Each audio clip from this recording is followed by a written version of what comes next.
Maybe you've heard the story of Rabbi Robert Marcus. Until this summer, I hadn't heard his story, and I'm grateful to my colleague, Rabbi Naomi Levy, for sharing his story in her new book, Einstein and the Rabbi, Searching for the Soul. I learned that Marcus was born in 1909 in Jersey City, and he was ordained a rabbi in 1931. And as he witnessed Hitler's rise to power, he decided to leave his pulpit and devote himself full-time to the broader affairs of our people. And he went to work alongside our congregation's namesake, Rabbi Stephen Samuel Wise, at the American Jewish Congress. And then when the United States entered World War II, Rabbi Marcus enlisted and served as a chaplain in General Patton's army. This was not an easy time for him personally to ship off to war, to go to Europe. He had two young sons at home, Jay and Stephen, and his wife, Faye, was pregnant with their third child. Marcus served as a captain in the 9th Tactical Air Unit, and he was on the beaches of Normandy and then in southern France, where in his role as chaplain, he comforted the wounded and the dying. In April of 1945, Rabbi Marcus was one of the first to enter Buchenwald. And in his letters home to his wife, he described some of the horrors of what he'd seen. And he made it his mission to look after the 904 orphans from Buchenwald who had no homes to return to when the war ended. He helped to establish a farm on German soil after the war where the boys and girls could learn the skills they'd need for when they could immigrate to what was then still called Palestine. One of the teenagers that he worked with was named Eliezer. We came to know him as Elie Wiesel. Another little girl was named Ruth, and she grew up to be known as Dr. Ruth Westheimer. After personally escorting many of the children to Palestine and helping them get settled on their kibbutz, which bizarrely, in some ways, was originally named Kibbutz Buchenwald, Marcus finally returned home to his family, and he was at last reunited with his boys, Jay and Stephen, and he was finally able to meet his youngest daughter, Tamara. He went to work for the World Jewish Congress, where he fought for the rights of Jews around the world, and he became the WJC's key representative to the United Nations, where his work focused on preventing genocide and responding to the refugee crisis of his day. And then a personal tragedy struck the rabbi. While Rabbi Marcus was on a ship sailing for France on World Jewish Congress business, his children, all three of them, who were away in the country with their mother in a hot August, all three of them were stricken with polio during a time of a terrible outbreak. And as soon as he heard the news, he flew back to New York, but he was too late. His oldest son, Jay, 11 years old, would not survive.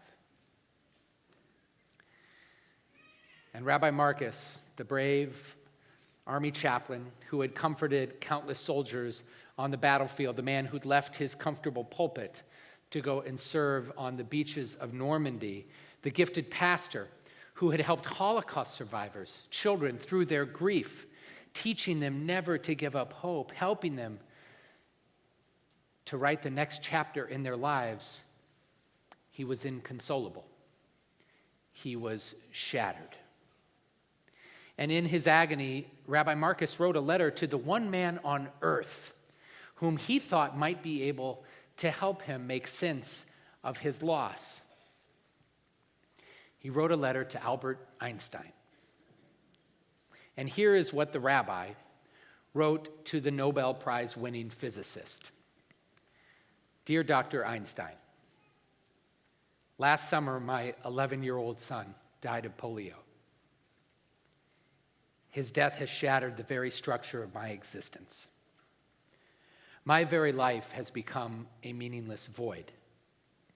For all my dreams and aspirations were somehow associated with his future and his strivings. I have tried during the past months to find comfort for my anguished spirit, a measure of solace to help me bear the agony of losing one dearer than life itself, an innocent, dutiful, and gifted child who was the victim of such a cruel fate. I have sought comfort in the belief that man has a spirit which attains immortality, that somehow, somewhere, my son lives on in a higher world. I have just read your volume entitled The World as I See It. On page 5, Dr. Einstein, you stated, any individual who should survive his physical death is beyond my comprehension. Such notions are for the fears or absurd egoism of feeble souls. And so I inquire in a spirit of desperation, is there in your view no comfort? Is there no consolation for what has happened? Am I to believe that my beautiful, darling child, a blooming bud that turned its face to the sun and was cut down by an unrelenting storm, am I to believe that he has been forever wedded into dust? That there was nothing within him which has defied the grave and transcended the power of death? Is there nothing to assuage the pain of an unquenchable longing, an intense craving, an unceasing love for my darling son? May I please have a word from you? I need help badly. Sincerely yours, Robert S. Marcus.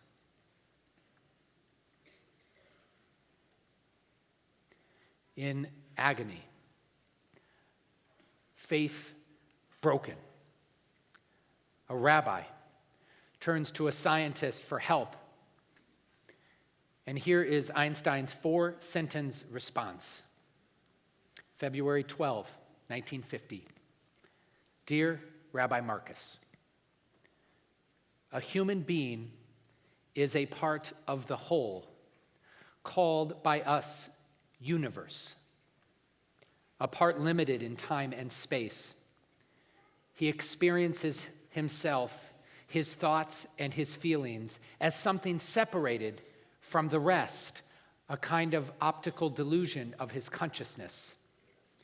The striving to free oneself from this delusion is the one issue of true religion, not to nourish the delusion, but to try to overcome it. It's the only way to reach the attainable measure of peace of mind. With my best wishes, sincerely yours, Albert Einstein. For Einstein, there is a certain type of immortality here.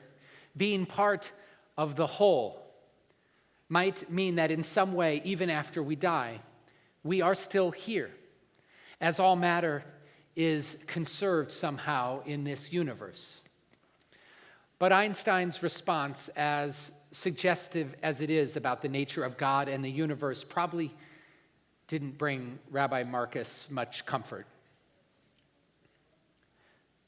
Tragically, less than 1 year later, Rabbi Marcus would die of a heart attack at age 41. His daughter later wrote that she thought her father died of a broken heart.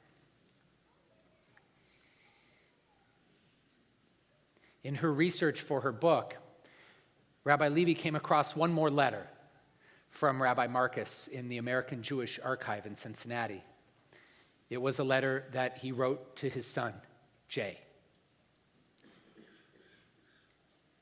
Today was Thanksgiving, my son, our first Thanksgiving without you, and 3 months since you left us. Today we missed you more than ever, my precious child. Since you have left me, dear child, I have dwelt for many hours on the meaning of immortality. I have sustained myself with the hope and consoled myself with the belief that somehow, somewhere, we shall meet again. My unceasing love for you is immortal, my son. It is a stream direct from the fount of God and can never dry up. I believe all this, my precious Jay. We shall once again be united in eternity, my darling. May God redeem my soul from the gasp of the grave, as I know he has received you, my precious child, into the house of everlasting life, and has breathed into you the breath of life eternal. As Rabbi Levy points out, Rabbi Marcus had the answer all along. His letter to his beloved Jay is the answer to his agonized query to Einstein. I believe that Rabbi Marcus was right. Love is immortal, and we will somehow, some way, be reunited with those we mourn in eternity. We gather at Yizkor for comfort, for solace, for the support of our community, for the strength that comes from being inheritors of a tradition that is thousands of years old. And yes, also for the wisdom that teaches us what we long to believe. The souls of those we love are and will forever be tzrura b'tzrur hachayim, bound up in our lives. May our love for those we mourn never dry up, and may God receive them all into the house of everlasting life.